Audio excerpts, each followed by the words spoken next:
Happy New Year. Welcome to Bet On It. Kelly Stewart here, Kelly in Vegas, joined by Marco D'Angelo at Marco in Vegas, Joe Raineri at Joe Raineri, and of course, Teddy Covers at Teddy_Covers. We're been hanging out with you guys for the last 18 weeks, and frankly, I don't even want to talk about this week. I'm going to pull a John Murray and bitch about how awful this NFL season's been, but I will spare you guys. So I'm going to keep it really light this week. I'm going to let our experts dive deep to try to find you guys some winners. We're going to go over some primetime / meaningful games. Of course, we've got some traps or sandwiches. Joe's got a total that's not high enough per usual. Teddy's going to break down some of the playoff scenarios and teams that are must win. I may have a barking dog. Dear God, they're going to get obliterated. And of course, Andy Lang coming in with we'll call it a comeback player prop. Ralph Michaels, TNA, and of course, some best bets. I'm going to try to put a smile on my face because thank God this NFL season is almost over. We're going to get right into the Saturday night primetime game. Cincinnati is a 1.5 point favorite at Pittsburgh. Total is 48.5. Here's the reality. Joe Burrow and this Bengals team would be so much better off if they just had a defense. I know he might be in the contention for the MVP. I mean, the guy has been awesome. 4,600 yards, 42 touchdowns. And boy, oh boy, would it be interesting to see him play a team named the Buffalo Bills or somebody else later on in the season. But I'm not sure that's going to happen. They need a lot of things to go their way. As I already mentioned, Teddy's going to break down some of those playoff scenarios and maybe what you should be looking on or looking against about a team. But this one is Saturday night. So what happens on Sunday doesn't matter. Cincinnati has to win here, right? And of course, they do need a little bit of help to make the playoffs, but that win over Denver certainly helped. If you guys had the Denver Broncos like I did, plus 3.5, I'm really sorry. I don't know what to say, but that was a grueling game and a grueling overtime. But the Bengals did come out victorious. Now, look at the Steelers. They had a gauntlet of games. In 11 days, they played the Philadelphia Eagles, the Baltimore Ravens, and the Kansas City Chiefs. And not only did they go 0-3 straight up, they went 0-3 against the spread. What else does Pittsburgh have to play for? And that is really the question here. I would love to have said, okay, I want to tease Pittsburgh in the scenario, but the total is just a little too high. Ultimately, I think Cincinnati holds their own here and at least makes it a possibility to get into the playoffs. Also, guys, as always, whenever looking at some of these games on the upper East Coast, check the weather. It could get really spicy come Saturday. Again, we are filming on a Tuesday because of New Year's Eve. So keep a little asterisk there. So give me a slight lean here towards the Bengals, minus 1.5 at the Pittsburgh Steelers. Marco in a really interesting divisional game here. Why, I don't know. But talk to me about the New Orleans Saints catching 13 at the Tampa Bay Buccaneers.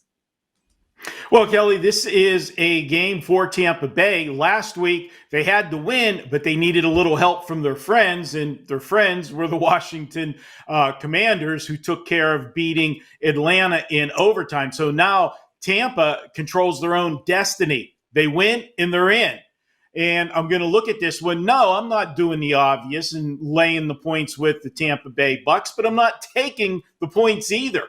I'm looking at the total in this one. And if you look at last week's game, first glance, you're going to see Tampa Bay won 48-14, and it was just a romp, went way over the total. You're going to want to take the over in this one. Then you're going to also look at the first meeting between Tampa Bay and the Saints and see that that was a 51-27 game, way over the total. So it's a no-brainer. This total is only 43.5. We're going over, right? Nope, wrong. We're going under here. And why? Well, because everything changed for Tampa. I always say teams that need to win but don't control their own destiny, those teams actually play looser whenever they're out there because they can only do what they can do and wait and see what happens with the other games.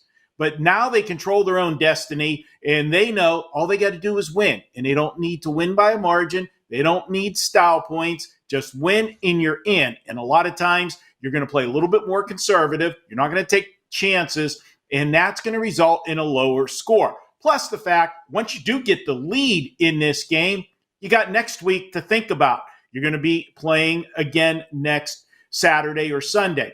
I like Tampa Bay in this one to win the game, but I like this game to go under the total. You're going to see a lot of running in this game. The Saints can't stop the run. Tampa Bay has run for 150 or more yards in 5 of their last 6 games. And in the one game that they didn't run for 150 or more, they ran for 134, but they only rushed it 23 times because they had to abandon the run to throw the ball because they were behind in that game.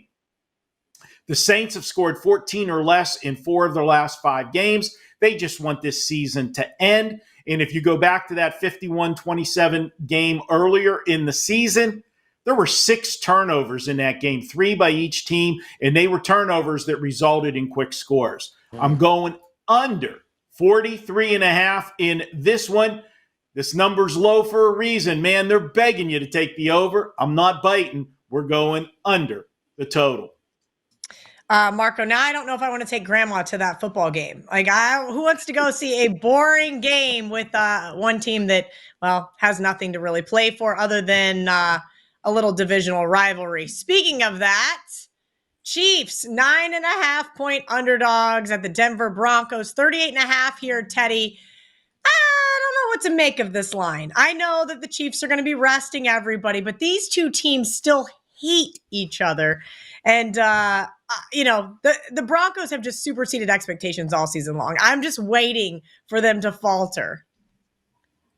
Yeah, I mean, look at the Wager Talk live odds screen. I'm seeing KC at +10 just about everywhere against Denver. And, of course, take advantage of that Wager Talk free live odds screen. I've got it running on one of my screens pretty much 24/7. You want to know where the money's going and why, and the free Wager Talk live odds screen will help you in that regard. So I see them +10s. And of course, it's a meaningless game for Kansas City. And Denver's in must-win mode to make the playoffs. I get it.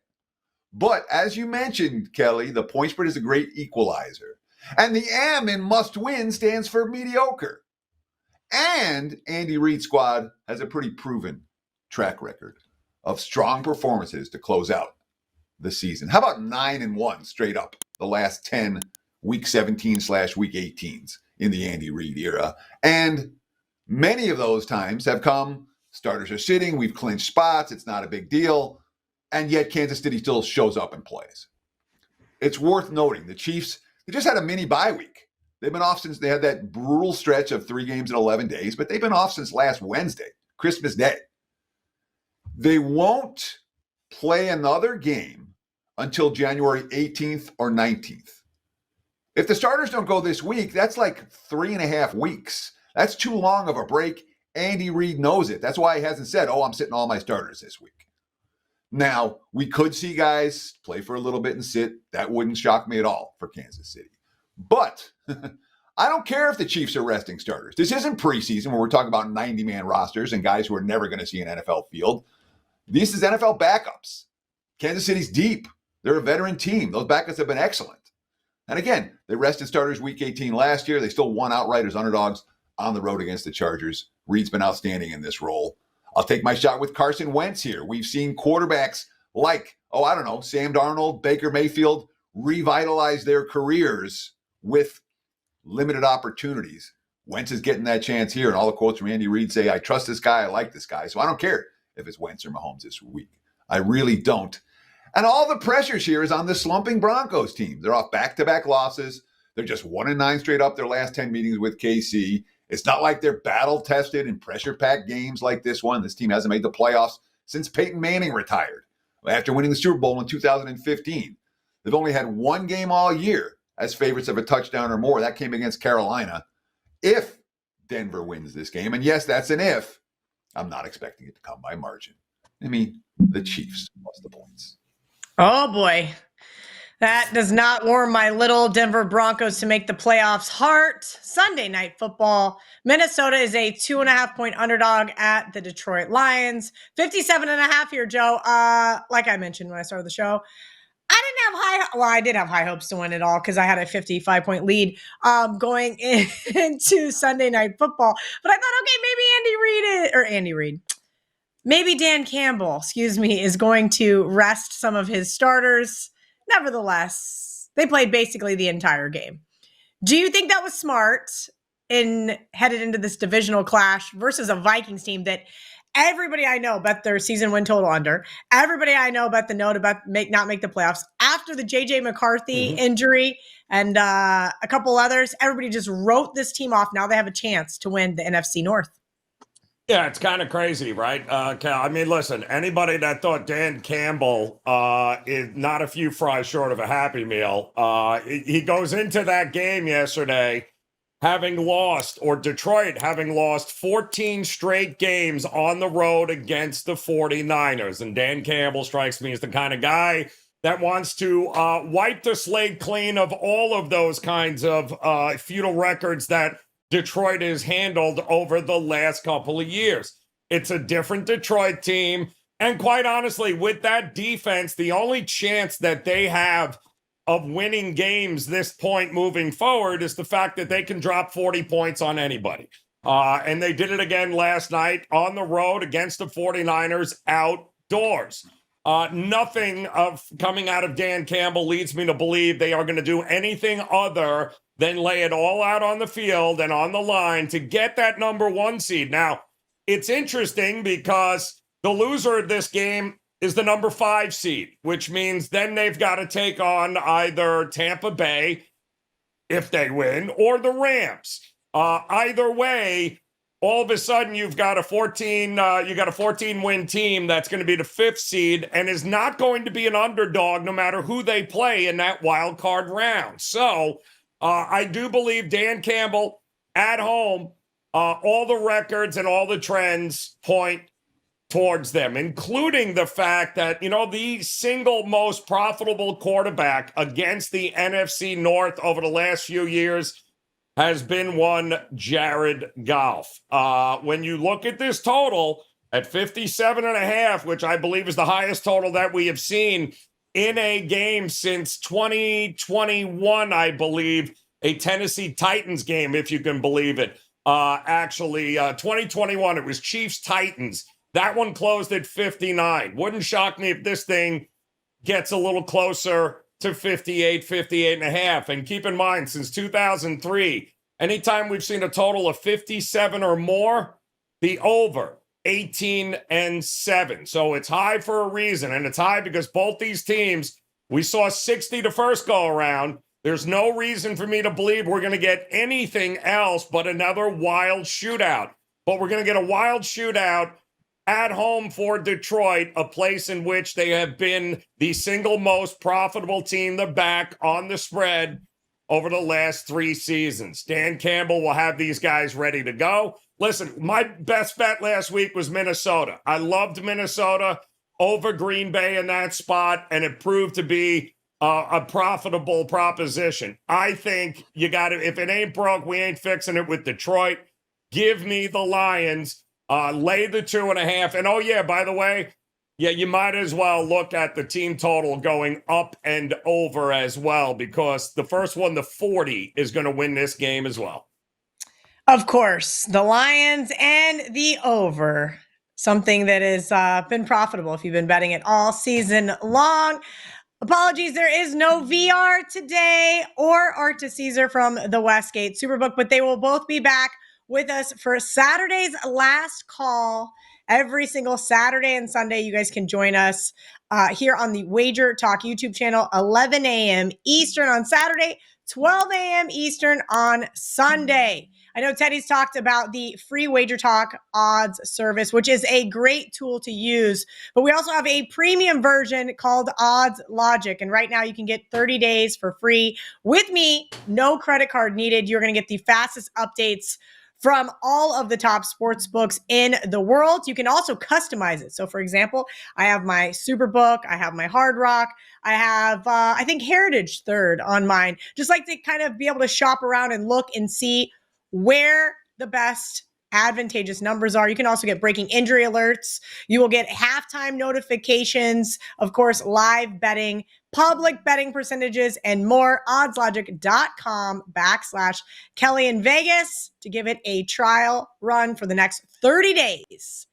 Marco D'Angelo, time for the sandwich segment. This is kind of weird. Is this an open face?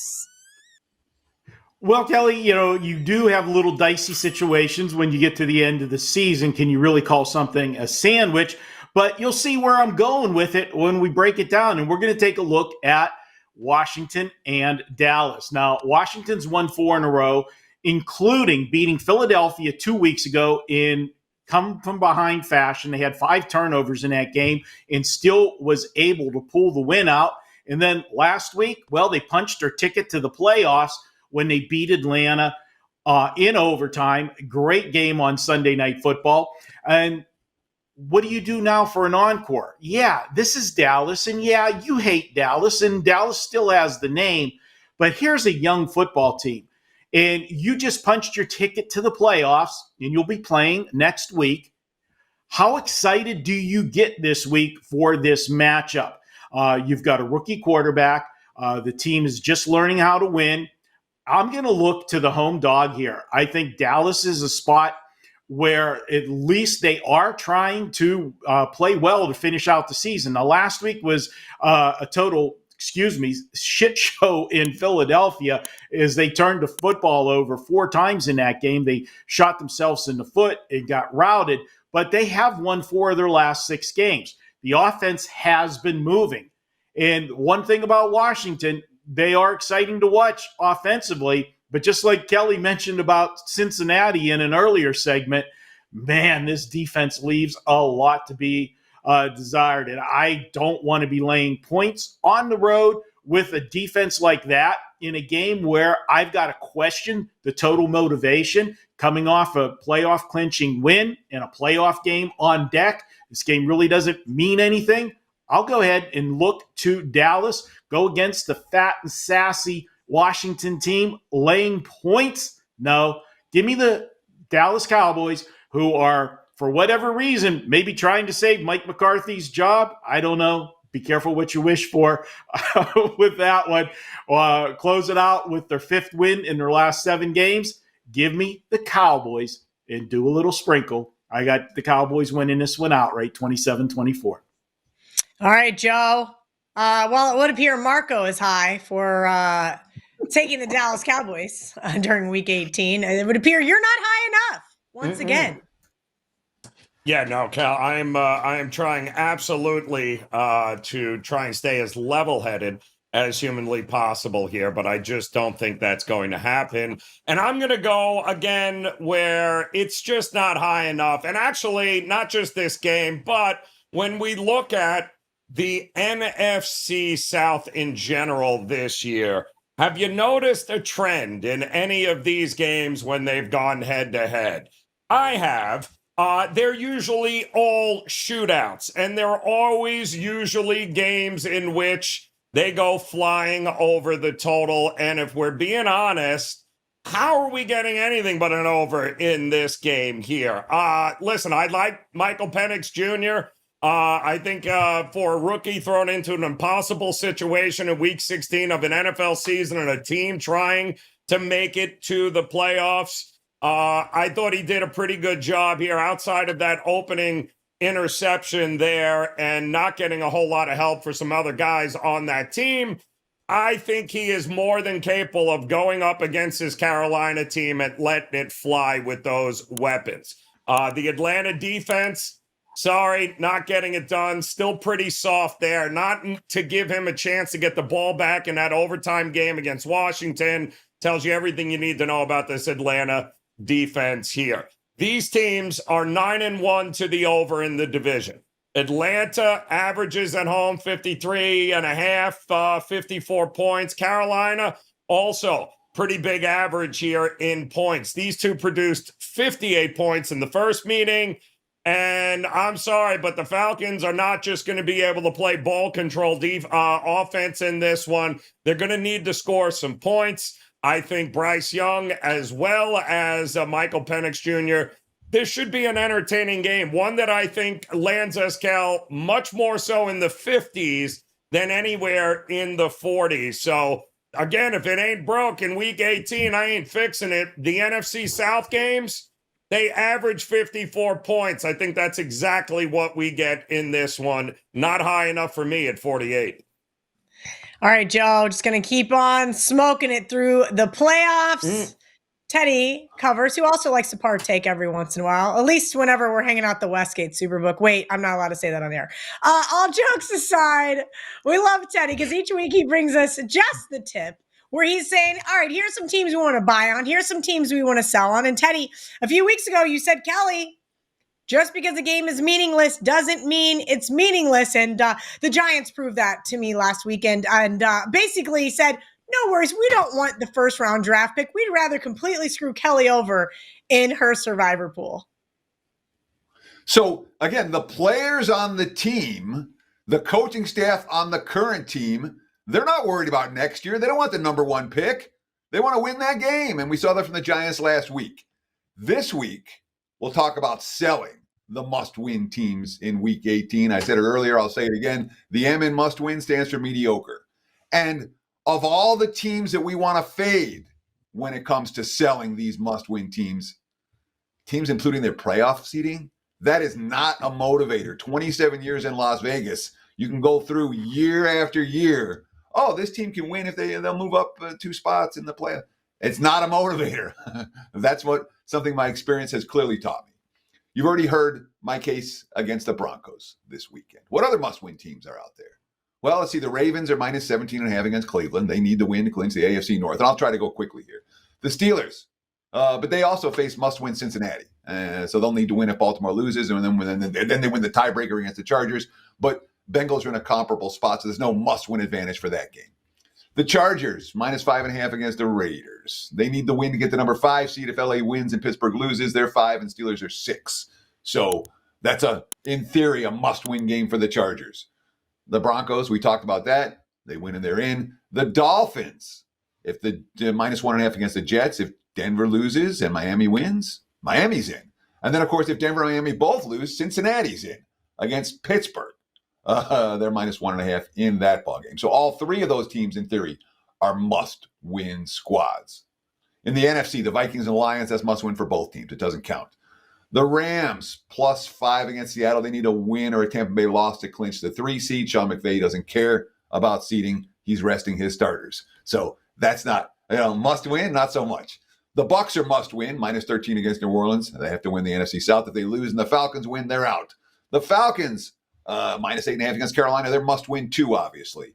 Washington, minus 4.5 against Dallas.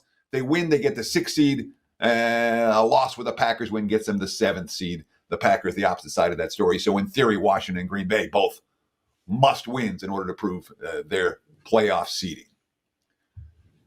I say if you take the Browns plus, the Raiders plus, the Chiefs plus, the Jets plus, New Orleans plus, Seattle minus, the Panthers plus, Dallas plus, and Chicago plus, you'll make more money than if you lay with Baltimore, LA, Denver, Miami, Tampa, Washington, Green Bay, and you take with LAR.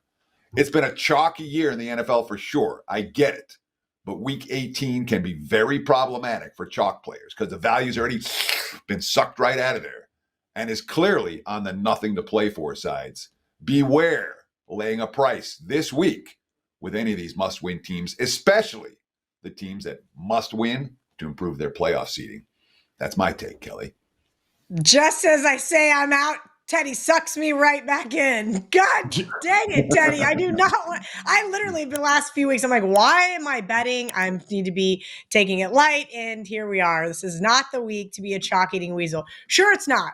Sure. Has been a chalky year since about week 6, I would say. The week I went 5-0 was the pinnacle of my season, and it's been all downhill since there. Speaking of must win, the Las Vegas Raiders have not needed to win any of these games yet. They just keep winning games, and I don't fully understand it either.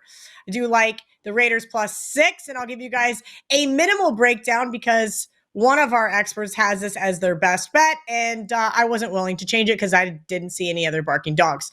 Look, bottom line is I don't think Harbaugh is going to be the type of guy to rest any of his players, but the Chargers did just clinch a playoff spot. They just dominated last week's barking dog that was the Patriots. Jim Harbaugh, first year, this time as an NFL head coach, getting right into the postseason. But I find this really interesting because, again, the Raiders were not supposed to win 2 weeks ago. They did. And then last week, we hear all about these flight delays. They didn't get in until less than 12 hours before kickoff. And then they just absolutely dominated the New Orleans Saints. Brock Bowers had a nice game, and I thought that was going to get me a fantasy championship, and it did not. But I digress. Nobody cares about your fantasy team, Kelly. But look, here's the reality. Chargers could be playing for a 5th seed, and they'd be playing Houston if they win this game. I think they probably do win this game, but I don't think Vegas goes down without a fight. So I'm going to take the +6 here with the hometown team. And we'll let you guys get a little bit more synopsis at the end of the show. Now it is time to spend some time with the proptologist, Dr. Andy Lang. What have you prescribed for us this week? Because I am sick to my stomach after last week's NFL slate. I lost my survivor pick. I lost the fantasy football championship. And all of my dignity, basically, because I have a league where you have to pick every single game on the board. I think I picked 2 winners. Ouch.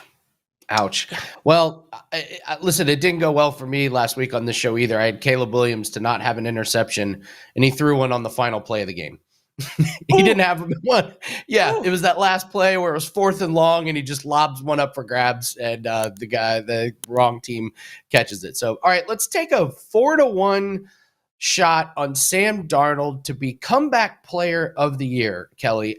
This would really interest me because Joe Burrow is the overwhelming favorite, but I think I can make the case Darnold could catch and pass him in this category this week. So first off, the Bengals need a lot to go right for them to make the playoffs. And they play on Saturday. There's a chance they lose to Pittsburgh and they're eliminated, or a couple of other teams win and they get eliminated. Then I get Sam Darnold in probably the game of the year for the number 1 seed in the NFC. And if he goes out and puts on a good display and they win, Kelly, this is the Sunday night game. This is the last thing you'll see from the regular season is Sam Darnold beating the Detroit Lions to get the number 1 seed. How much more of a comeback story do you need from this guy? He plays for the Jets, not that great. Plays for Carolina, not that great. San Francisco only plays 10 games and then has this insane resurgent year, a career high in yards, career high in touchdowns, not a career high in interceptions. He's kept those down to a minimum. This guy only played 10 games for San Francisco, only attempted 46 passes, and now he's might be the number 1 seed in the NFC. I think he's got a real chance here if he puts on a good show and he makes the playoffs as the number 1 seed, and Joe Burrow and the Bengals don't make it. At +400, it's too good to pass up. That is what the doctor has prescribed today. All right, doctor. I know sometimes we have to use certain websites to get the good drugs. I'm looking on a couple of my sites right now. I need to log into a couple apps. Where can you bet this still? I'm not seeing it thus far. Any FanDuel, DraftKings, BetMGM? Tell me where to look. I got this line from DK this morning, so should be available there. Like I said, individual props for this week have not come out yet, but for good reason. This is a very bizarre week. You've got teams sitting players. Just be really careful with player props this week. A lot of wonky things could happen, but I think you could do a lot worse than this 4-1 on Darnold to be comeback player of the year. Absolutely. I like the narrative. Speaking of narratives, any advice for those chasing kind of some of those incentives, things like that? I know we spoke about it last year during week 18, but give our audience some advice on what to be looking for and what to be avoiding. Yeah, it's not going to be a huge week for incentives. Mike Evans is going to be the big one you're going to want to take a look at. Zach Ertz had incentives that he needed to cash over the last 2 weeks of the season. I think he cashed all of them last week. But Mike Evans needs some yards and needs some catches. That's going to be a very popular play. And Baker's got a couple of incentives, but Baker has been openly talking about getting Mike Evans to 1,000 yards and getting his incentives. It's a must win for Tampa. If they win the division and they're in. And they play the lowly Saints. So talk about a great game to put up a lot of stats in. Mike Evans is going to be a very popular play. I would really look at laddering him up to get over 100 yards, to have a ton of reception. So Mike Evans is going to be the big one for the incentives this week. All right, at Bump Sports on X, Andy's over there posting bet slips and wreaking havoc with his mentions. Make sure you guys are giving him a follow. Also does a lot of great stuff there on TikTok and Instagram at Andy Lang Bets. All right, it's time for the last TNA of the year. We're all really sad. Ralph Michaels, we'll just have to see you there for the playoffs. All jokes aside, appreciate you hanging out with us every single week here on Bet On It, bringing us all of the trends and angles, and of course, a best bet for the show. Well, Kel, let's start off by saying this. My best bet is going to be on the Miami Dolphins. And the one thing I don't want people to think is that I'm using the Miami Dolphins because of playoff need. I traditionally like to play against teams with playoff need because number one, they have pressure. Number two, they have inflated lines. And number three, the opponent is playing with house money. Miami was in the situation a few years ago playing the final game of the regular season. They won that game and advanced. This to me is more of the eye test. I will say this, a system that is 64% says to play on a team off a win that they covered versus the opponent off a loss that they failed to cover with the lines between the threes and the team off a win is on the road. 64 and 36, 64%. And when you look at that situation later in the season from game 10 on, that actually goes to 67%. Now I look at the Jets. Teams like the Jets that are late in the year, the last two games of the season, have under 7 wins and have lost back-to-back games. They're out of the playoff race. They've had a bad end to the season. Those teams, only 37.5% since 2008. So another situation I want to fade. Yes, we have to think about the Tua situation, but I'm okay if Tua doesn't play. Tyler Huntley proved he went into Cleveland, played a solid game. Remember this, though. He also started game 3 and 4 against Tennessee, against New England, and then he played against Indy where he got hurt. Well, that New England game, they won on the road 15-10. Against Indianapolis, they did lose that game, but they had a 73-yard edge. So I have no problems with Huntley playing. On the flip side, what are they going to do? Who's going to be the coach? Who's going to be the GM? Who's going to be the quarterback? When you have a team in disarray that at the end of the season, and you have a quarterback who thinks like Rodgers, who got pulled last game, who doesn't know if he's going to play this week, who's looking at a situation where he openly mocked the ownership this past week, it is just one team playing a positive mode in a must-win game, I understand that, against a team that has only won 2 games since the 4th game of the season. And those 2 games, the only reason they won, against Houston, they got outgained. Against Jacksonville to win, they were +2 turnovers, and over 75% of NFL teams win with +2 turnovers. Miami Dolphins get it done. If they make the playoffs, we'll see what happens. Obviously, they need Denver to lose. If Denver wins, they're going to have the edge in there. But they play at the same time. In this situation, I am happy to fade the New York Jets by making the Miami Dolphins my Week 18 best bet. What a way to end the 2024 regular NFL season by fading the Jets just one more time. If you've been fading the Jets all season long, you've been making a lot of money. Ralph Michaels at Cal Sports LV there over on X. And of course, you can check him out on our Wager Talk Instagram page. He provides tons of daily content over there. WT.buzz/RM. That is Ralph's homepage on Wager Talk. And that was Bet On It. Oh, wait, we still have best bets. Marco D'Angelo is up first. I mentioned somebody else liked the Raiders with me. All right, Marco, give them a little bit more of a thorough breakdown.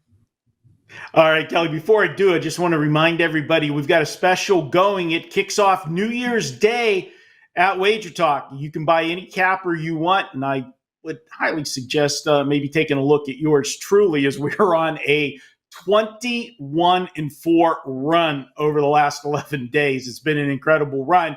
You can pick up a 90-day subscription, and we'll throw 30 days in free. Get 120 days all-access service for the price of 90.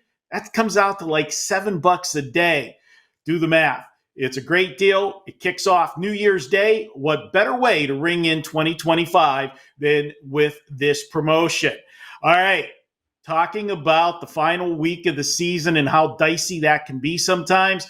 And people say, you know, the Raiders, the last 2 weeks, why in the world are you trying to win? You had the inside track to possibly the number 1 draft pick.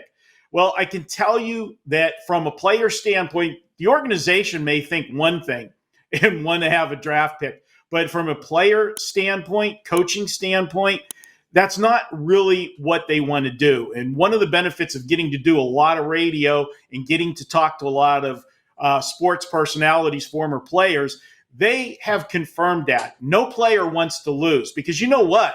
You could go ahead and tank for that better draft pick. That doesn't mean you're going to get the benefit from it. There's no guarantee you're going to be on that team next year. These guys are playing for their jobs. And we'll start with the quarterback for the Raiders, O'Connell. He's playing for a job next year. He wants to prove that he's the guy that should be the starter. You've got a head coach, Antonio Pierce, that inherited this job from the interim job 2 years ago. He really hasn't impressed too many people, so he's trying to finish on a strong note, and I'm going to do that here in their home finale. They're playing the Chargers. The Chargers punched their ticket to the playoffs last week. Yeah, they could better their position by 1 spot, but it might not even be an option for them come Sunday. If the Steelers beat Cincinnati, this game is absolutely meaningless to the Chargers. And we know Coach Harbaugh, he's done a great job with his first year. And look at the leaps and bounds by quarterback Justin Herbert, the improvement he's made under 1 year of his coaching. But he also knows this means nothing. Next week is when it all begins, the second season, the playoffs. And we know by nature that he is a conservative coach. You'll see a lot of running in this game if they have a lead. I look for the Raiders to stay in this one all the way to the end. The Raiders defense, granted, they've played, some not great teams down the stretch, but they have held 4 of their last 5 opponents to 19 points or less. And oh, by the way, one of those opponents was the Kansas City Chiefs, the 2-time defending champs and the number 1 seed in the AFC. I'm going to go ahead, take the Raiders plus the points.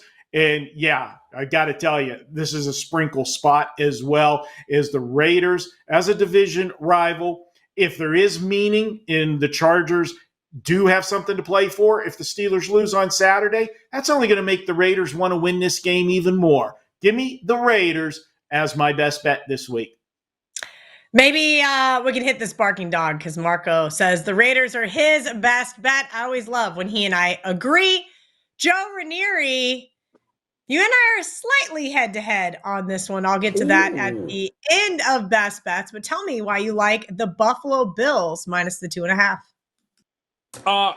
Mostly because the Patriots suck. But I'll go even a little further than that because, listen, first of all, Josh Allen is going to start this game. I'm assuming it'll be the proverbial, he'll go out there, take the first snap, and then Mitch Trubisky will be into the game. The reason he is starting, and Sean McDermott has already said that, is because he does have quite the Iron Man streak going right now. I think 115 straight starts for Josh Allen, and it looks like they want to keep that rolling here. So he'll go out there and get the first snap, and then Mitch Trubisky will be there. And let's face it, if we're being honest here, Buffalo's already got the number 2 seed in the AFC.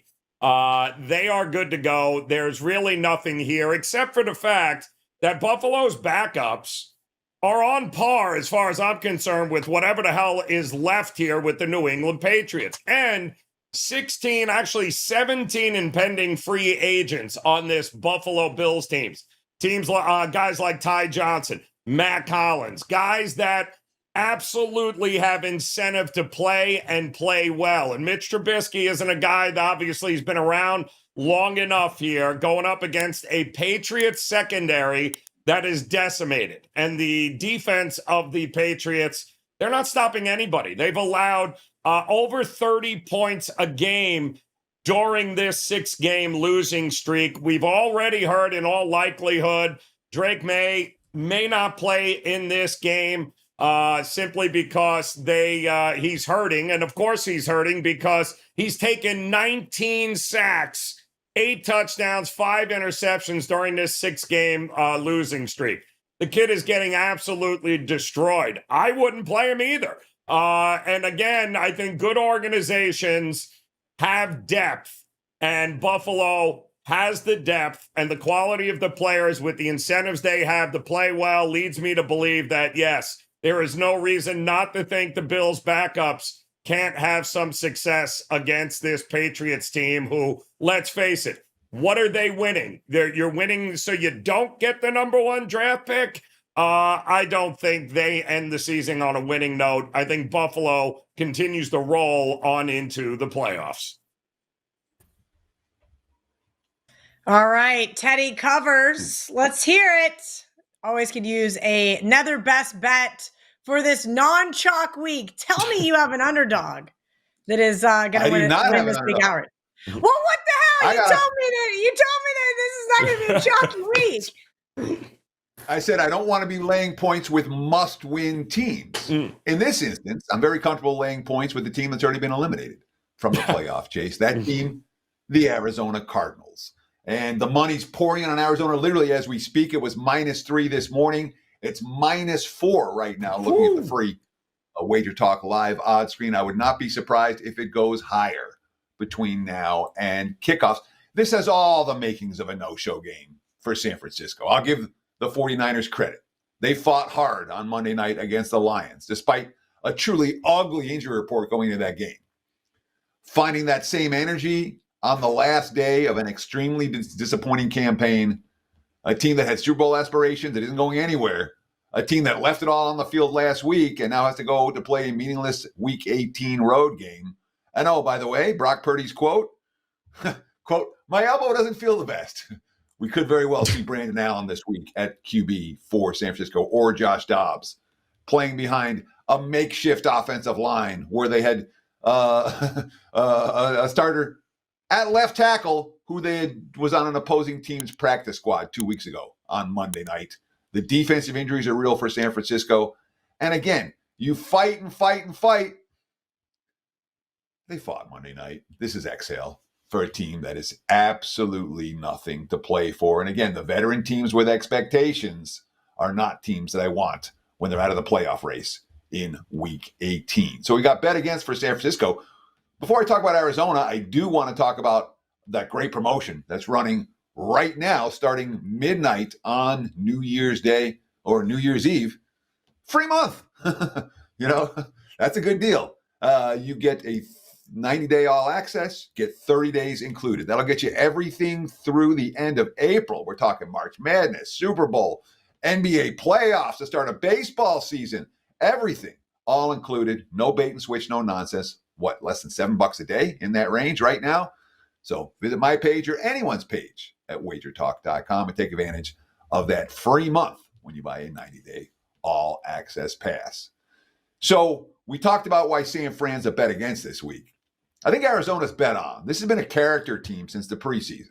The team chemistry has been there internally. The effort has been there week in, week out. And they played far better than the final score would indicate against the Rams last week. Kyler Murray threw for more than 300 yards. Arizona had 24 first downs compared to only 12 for LA, but they had 3 different fourth quarter drives in the Rams territory, and they resulted in a total of 3 points. They had a crucial extra point blocked. They had a tip pass intercepted in the end zone on the final drive. The post-game quotes, we had an unlucky game. We're done with our season. This is short chalk worth laying. And there may well be some urgency here. As I mentioned, it was -3 this morning. It's -4 right now. And I'm not anticipating the 49ers are going to take a whole lot of money between now and kickoff, even if Purdy does suit up. Arizona minus the points is the Week 18 best bet for this bettor. This is kind of a cop-out or an opt-out or whatever you want to call this, but I'm going to tease 2 legs for my best bet, Week 18. It's really tough picking. I already had to pick the same barking dog as Marco's best bet, and, well, ultimately, this one seemed like the easiest. And I hate to go against Joe Raineri's 2 picks because that's not what I'm purposely doing here. He already told you why he likes the Bills -2.5.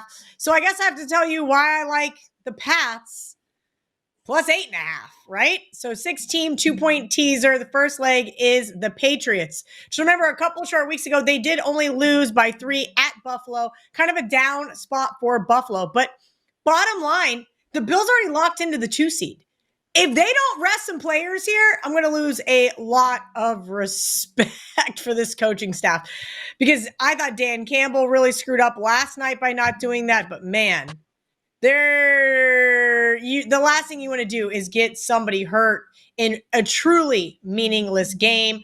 Now, I understand that New England has been miserable all season long, but they have been competitive in several of those miserable losses. I know because the Mad Rush and Jeff Petch and I from wagertalk.com had a bet that the Patriots would win 5 games, and they should have won at least 6. I think they win this one here on Sunday. But instead of trusting them to do so, I'm going to put them in a teaser where they just have to lose by less than a touchdown. Coupled up with the Minnesota Vikings. Hey, everybody wrote off this Minnesota team all season long, and this is the most important game for both of these teams because the winner gets the number 1 seed in the NFC. Not only winning the NFC North, but the loser is going to become a 5 seed. And that's what makes this really, really interesting. I understand Dan Campbell played his teams because you want, everybody to be fresh. And by the 0.001% chance this game would have ended in a tie, he needed that win over San Francisco. But Minnesota 9-1 in 1 possession games this year. And that makes me very happy to think that they can put up an absolute dogfight. If you guys remember about 6 weeks ago, Minnesota was my best bet. They did not show up at home. I do think that they show up here. They have a little bit more rest. Obviously, Detroit played Monday night on the West Coast, and Minnesota had a really nice 3 quarters against the Packers, ultimately ended up getting the win and cover there. I like Minnesota over the touchdown here in Detroit. No disrespect to Joe Raineri, but I'm going to play some advantageous numbers here. Pats +8.5. Vikings +8.5, and that is my last cop out for this year.